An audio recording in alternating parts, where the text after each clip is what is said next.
से है। लोकसभा चुनाव के लिए बीजेपी अपने कैंडिडेट्स की पहली लिस्ट में कुछ ही देर में वो जारी कर सकती है। पहली लिस्ट, इस लिस्ट में बीजेपी के बड़े चेहरों के नाम शामिल हो सकते हैं। बीजेपी केंद्रीय चुनाव समिति की बैठक देर रात करीब 4.5 घंटे चली। ये बैठक सुबह 3:30 पर खत्म हुई, जिसमें प्रधानमंत्री नरेंद्र मोदी भी शामिल रहे। इस बैठक में करीब 18 स्टेट्स, 350 से भी ज्यादा सीटों पर इसमें चर्चा हुई है और ऐसा समझा जा रहा है, ऐसी उम्मीद की जा रही है कि करीब 120 से ज्यादा सीटों पर उम्मीदवारों के नामों की घोषणा आज अब से कुछ देर बाद बीजेपी कर सकती है।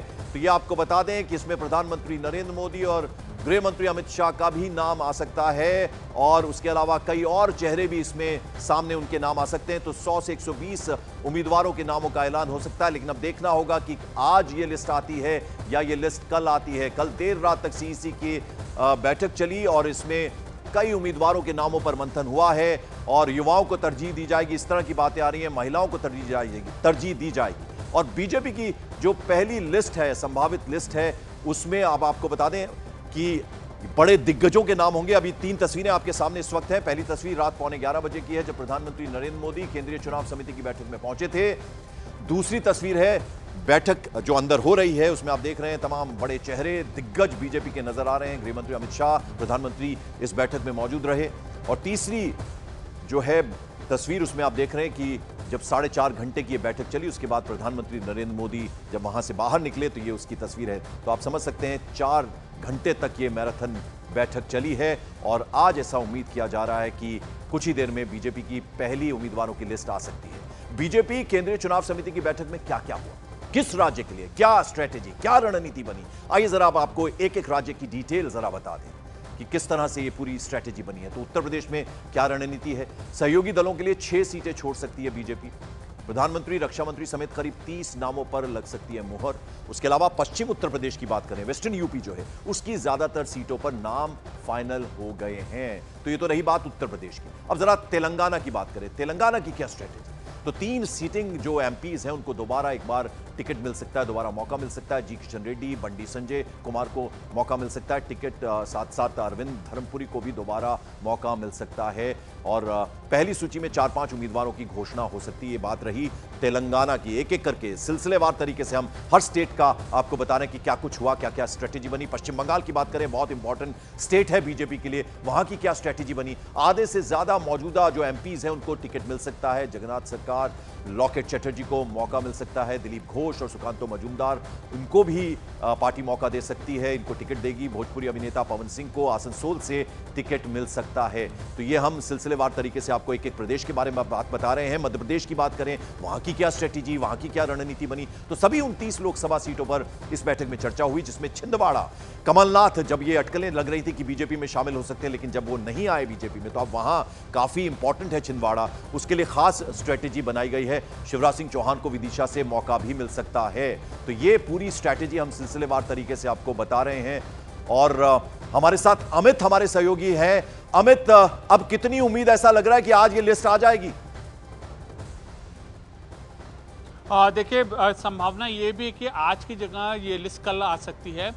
लेकिन जैसा कि हम जानते हैं कि बीजेपी एक अंतिम पत्ते जो खोलती है जब समय आता है तब, तो हमें इंतज़ार ही करना पड़ेगा। लेकिन जो बात आप ये कह रहे थे कि लबो लबाब पूरा किस तरीके से बीजेपी इस चुनावी समर में उतरेगी, पहली जो ये सूची है ये उस बात का एक छाया होगी, उस बात की का एक इमेज होगी। क्योंकि अब जिस तरीके के उम्मीदवारों का यहाँ पे चयन होगा, जो खुलासा होगा, ये आने वाले दिनों में अन्य उम्मीदवारों को भी इसी पैटर्न पे उनका सिलेक्शन होगा। और जो बीजेपी के जो हारी हुई सीटें हैं उन पर सबसे ज्यादा यहाँ पर ध्यान दिया गया है और खुद पीएम मोदी की निगरानी में एक एक नाम का आकलन कर, उसके बारे में चर्चा कर, कमेटी से रिपोर्ट लेकर तब उस नाम को फाइनल किया गया है। बिल्कुल। तो मॉर्निंग प्राइम में हम आपको बता दें, हम एक्सपर्ट को बुलाते हैं, जो राजनीतिक विश्लेषक है उनको बुलाते हैं। राहुल महाजन हमारे साथ हैं। राहुल, प्रधानमंत्री एक टारगेट फिक्स कर देते हैं। इस बार उन्होंने नारा दिया है 370 का, न कम न ज्यादा। तो एक बड़ा चैलेंज है, उससे कैसे निपटना है। तो क्या इसको लेकर भी स्ट्रैटेजी बनी होगी इसमें? देखिए, बिल्कुल बनी होगी, क्योंकि जो प्रधानमंत्री का रिकॉर्ड है वो ये है कि वो जो भी कहते हैं उसको लास्ट तक फॉलो करते हैं। फॉलोअप उनका बहुत अच्छा रहता है। तो ये जो स्ट्रैटेजी उन्होंने बनाई है 370 की, उसको लेकर उन्होंने फॉलोअप भी किया होगा। देखिए, अगर हम बीजेपी के पिछले सारे जो घटनाक्रम है उसे देखें तो बीजेपी 160 लगभग ऐसी सीटें हैं या जो तो उन्होंने या तो हारी थी या फिर उनका मार्जिन कम रहा था उन सीटों पर, उन पर बहुत ज़्यादा कंसंट्रेट करें, जैसे कि आपके संवाददाता भी बोल रहे थे।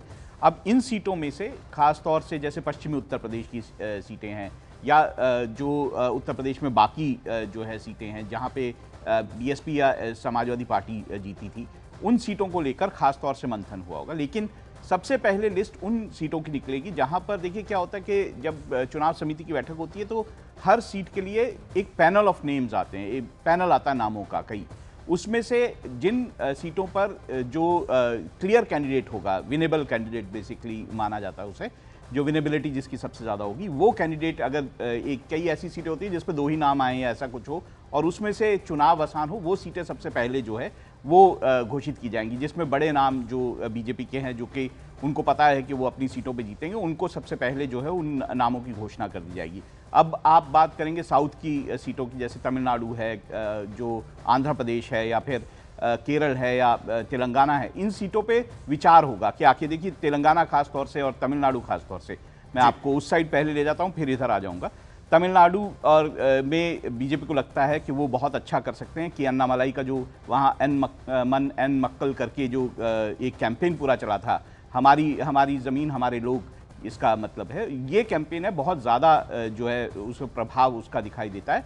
ख़ास तौर से जो रामनाथपुरम के आसपास की सीटें हैं या फिर कन्याकुमारी की आसपास की सीटें हैं, ये जो या फिर हम कहें कि जैसे मदुरई की जो सीट है या 1-2 और सीटें मैं बोल सकता हूँ, लगभग 7-8 सीटें हैं जहाँ पे बहुत ज़्यादा कंसंट्रेशन रहेगा। इसी तरह से केरल में अगर हम बात करेंगे तो सुरेश गोपी और अनिल एंटनी के जरिए, सुरेश गोपी वहाँ पे एक्टर हैं जिनको जो माना जा रहा है थ्रिसूर से उनको टिकट मिलेगा, और ये भी मैं एक और आपको बोल दूँ कि वहाँ पर जो अनिल एंटनी है, जो ए के एंटनी के बेटे थे, वो बीजेपी में है, तो उनके जरिए वो साधने की कोशिश की जा रही है वहाँ सीटों को।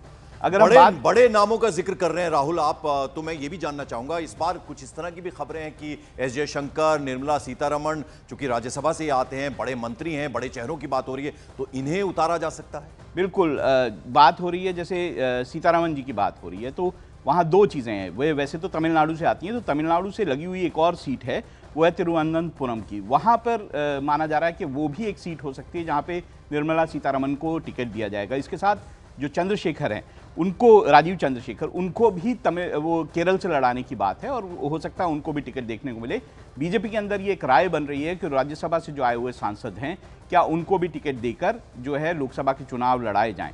ये एक बात हो रही है क्योंकि उनका अपना नाम है, उससे बहुत प्रभाव हो सकता है। जैसे अब दिल्ली की सीटों की बात करें तो दिल्ली में माना जा रहा है कि 3 सीटें लगभग ऐसी हैं जिसमें आप चांदनी चौक की सीट मान लीजिए, आप उसमें गौतम गंभीर की जो ईस्ट दिल्ली की सीट है और हंसराज हंस ये जो नॉर्थ वेस्ट दिल्ली की सीट है, इसमें माना जा रहा है कि यहाँ पर कैंडिडेट चेंज होंगे। खास तो ये जो चेंज होगा इसका क्या कारण है? परफॉर्मेंस? इसमें बेसिकली देखिए विनेबिलिटी देखी जाती है और जो कैंडिडेट होता है उसकी पास्ट परफॉर्मेंस देखी जाती है, दोनों ही चीज़ें देखी जाती हैं। फिर जो फीडबैक का सिस्टम है बीजेपी का, बहुत ही निचले स्तर से जो है फीडबैक लिया जाता है, वो वहां पर उनके अपने लोगों राहुल, एक बहुत इंपॉर्टेंट जगह है, वो है छिंदवाड़ा, क्योंकि कमलनाथ बीजेपी में आएंगे, इस तरह की अटकलें थी लेकिन वो अटकलें ही रह गई, तो वो उस पर भी खास फोकस रहेगा। मध्य प्रदेश की छिंदवाड़ा बहुत इंपॉर्टेंट है बीजेपी की। बिल्कुल, एक ही सीट ऐसी है मध्य प्रदेश में जो कि बीजेपी नहीं जीत पाई थी, वो है छिंदवाड़ा की सीट। छिंदवाड़ा की सीट हमेशा बीजेपी के लिए मुश्किल रही है। जब प्रधानमंत्री मोदी की लहर भी चलती रही तब भी छिंदवाड़ा की सीट जो है वो कांग्रेस जीतती रही कमलनाथ और उनके परिवार के कारण। तो मुझे लगता है कि इस सीट पे खास तौर से कंसंट्रेशन किया जाएगा। यही कारण थी जब बातचीत शुरू हो गई थी कि कमलनाथ हो सकता है बीजेपी में आ जाएं, लेकिन बीजेपी में अंदर विरोध हुआ था इसलिए वो आ नहीं पाए थे, तो ये भी बात हो रही है वहाँ।